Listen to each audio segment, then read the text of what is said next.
Prečo ste sa rozhodli podnikať? Chcela som robiť niečo, čo ma baví a zároveň čo som vyštudovala. Pôvodne som sa chcela zamestnať v nejakom kinologickom centre, ale keďže sa jednalo o menšie firmy alebo centra niekde v zahraničí, rozhodla som sa, že si otvorím niečo svoje. S akými problémami ste sa stretli pri podnikaní a zároveň čo by uľahčilo vaše podnikanie? Neviem, či to boli nejaké vážne problémy, boli to skôr určité prekážky, s ktorými sa stretne asi každý začínajúci podnikateľ.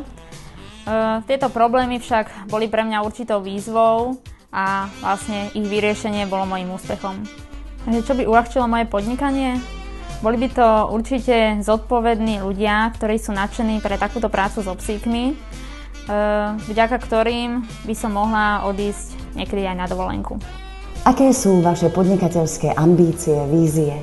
Ďalej sa zlepšovať, pracovať na spokojnosti klientov, časom organizovať rôzne vzdelávacie projekty a angažovať sa v legislatíve v oblasti chovu a starostlivosti o psov.